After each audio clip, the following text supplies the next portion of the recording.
This content is brought to you by Uphold, which makes crypto investing easy. I've been a user of Uphold since 2017. They're one of my go-to exchanges. You can buy, sell, and trade cryptocurrencies on Uphold. You can also trade precious metals and equities.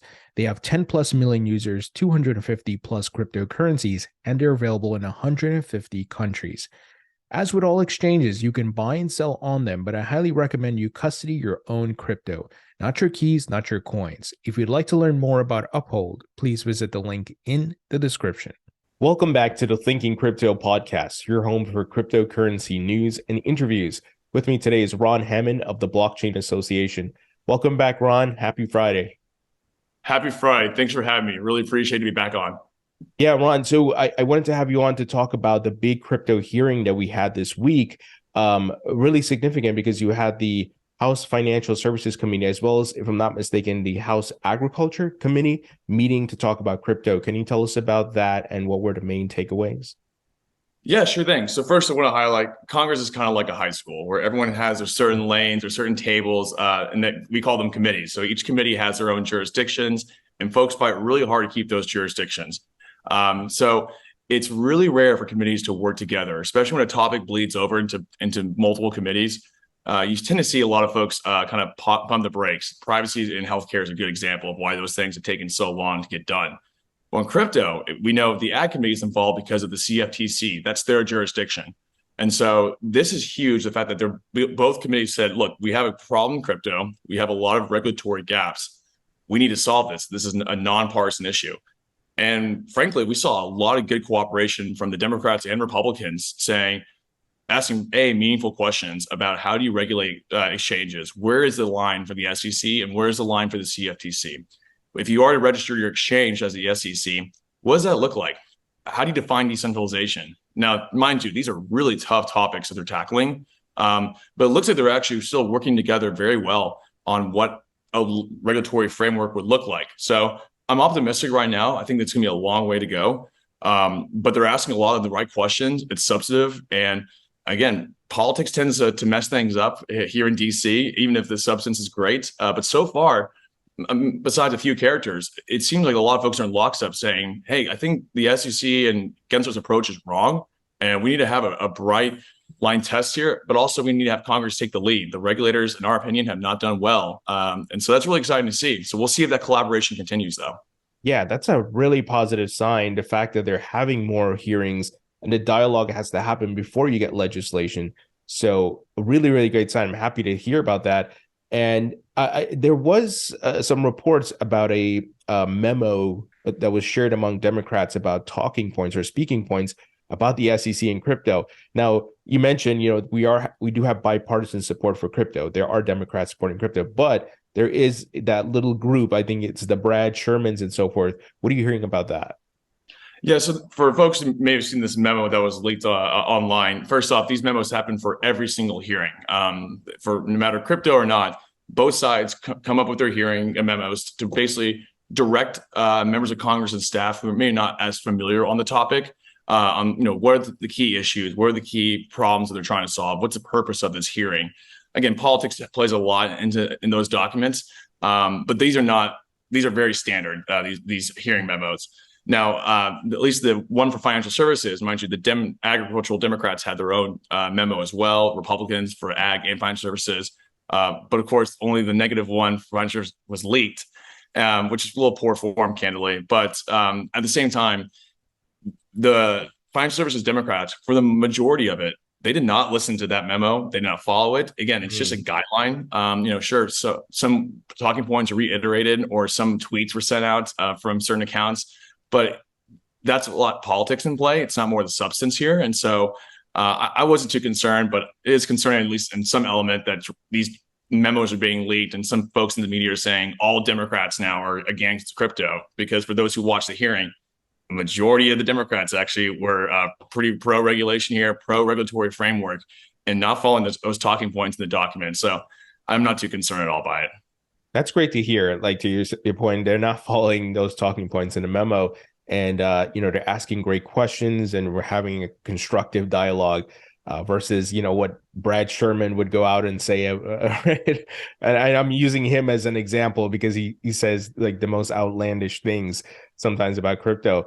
But on that note, with that hearing, Patrick McHenry, he's also looking to schedule another hearing next week. Can you tell us about that?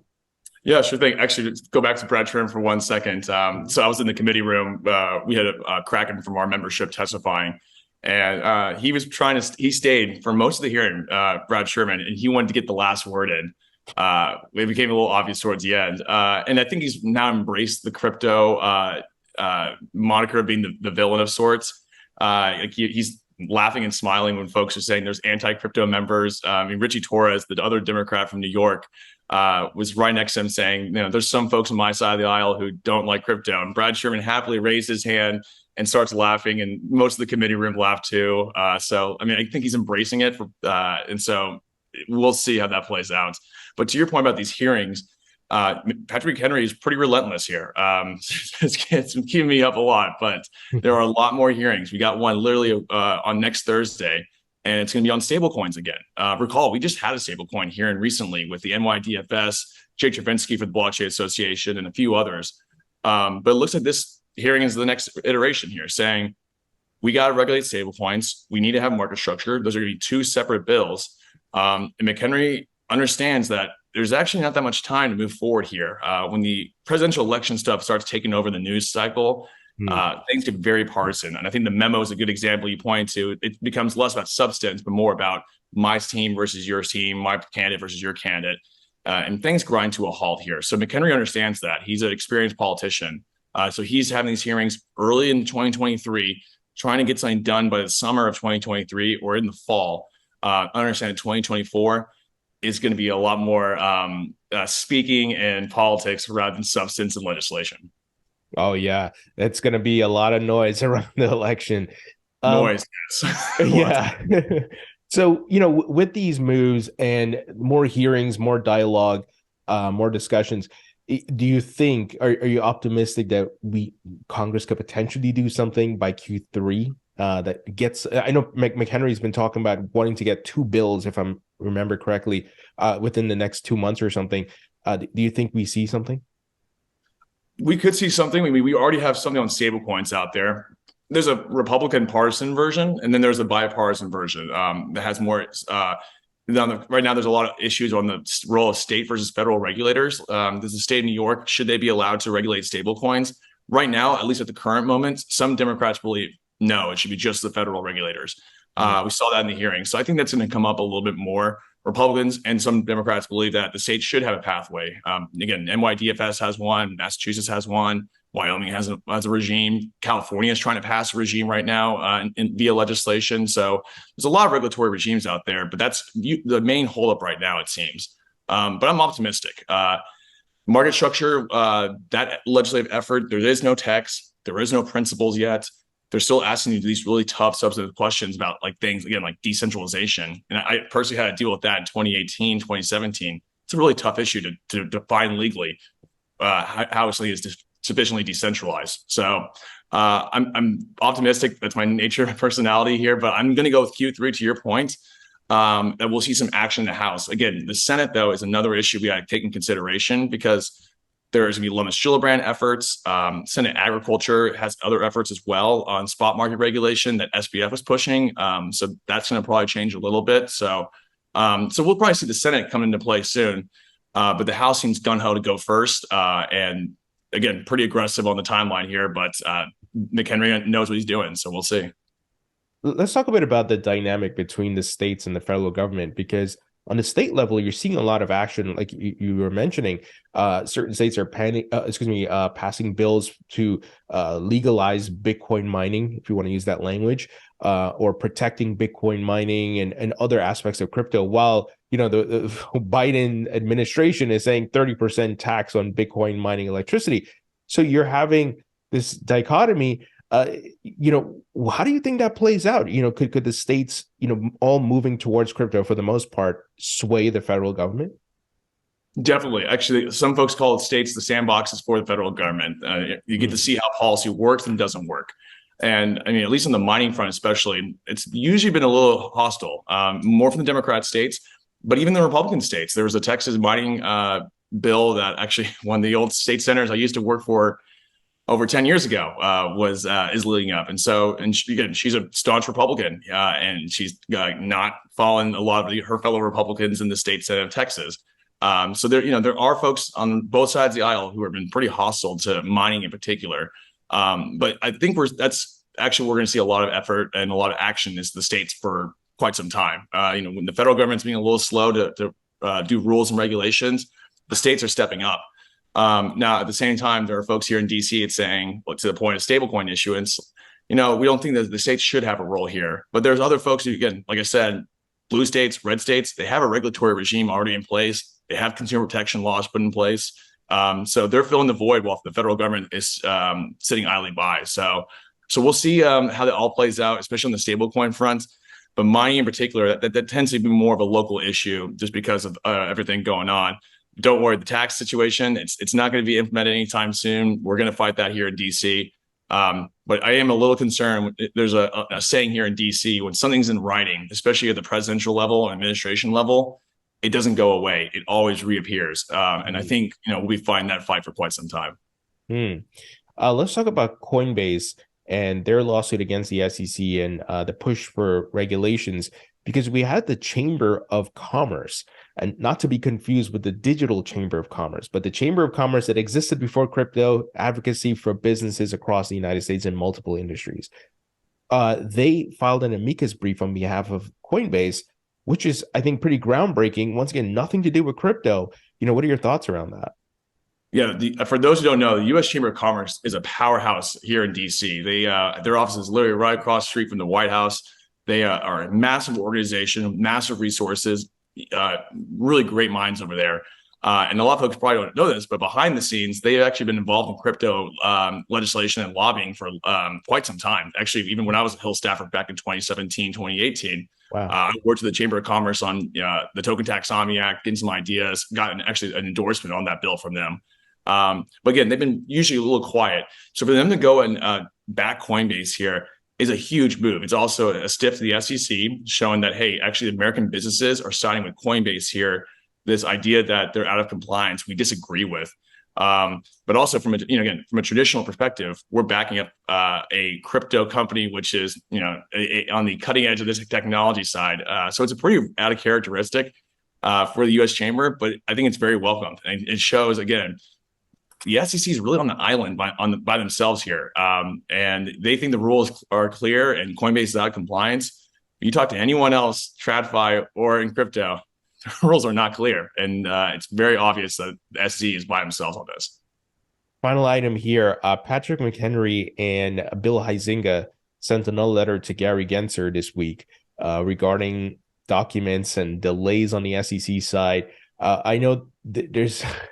Sometimes it's a bit about optics and the continued pressure, but when do you think the SEC is going to act on these things? And will Patrick McHenry and Bill Huizenga take action, subpoenas and so forth? Yeah, that's with the House being in control of Republicans, with the Democrats having the Senate, there is limited power the Republicans can do. They can't impeach him at this stage. They can't hold up nominations. Largely, that's the Senate who does the nominations for the SEC. And if Gary Gensler were to go to another agency, again, it's not going to probably happen. But if he were, he still needs Senate confirmation as well. So the Republicans can really make his life miserable with all of these documents and letter requests. And again, some of them are very, very legitimate. The SBF one has bipartisan support, where there's still a lot of unanswered questions of, hey, this Financial Services Committee was going to have SBF in front of us to testify. He accepted. And then all of a sudden, it seems that he was arrested 8 hours before the testimony happened. And a lot of folks on both sides of the aisle said, that's a little suspect here.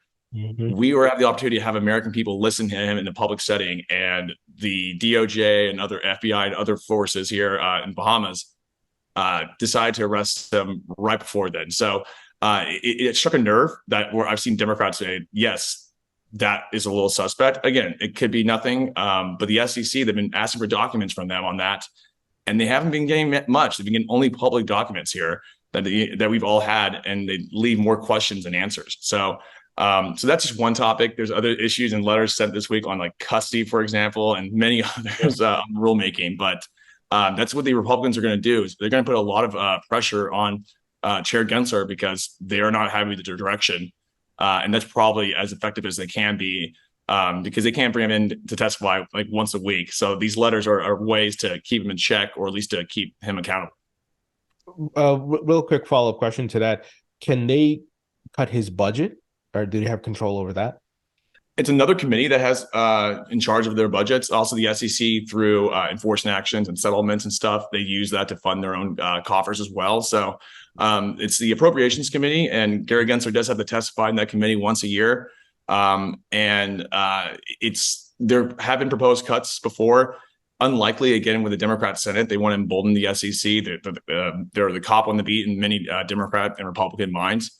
But at the same time, that is a threat, and it has been used before. If we're going to cut your budget here, so we'll see. Especially when it comes to things like the 20 extra enforcement lawyers he hired over the past year. A lot of folks in the House are saying, "Where'd you get that funding? Because we didn't approve that." And so there's some questions that still on the funds that he is used and the funds that Congress authorized. So we're putting some pressure there as well. So we'll see what happens. But candidly, oversight's a little tough when you don't have the Senate in your control as well. So it is what it is. Ron, always great information, my friend. Thank you so much. Thanks for having me. Really appreciate it.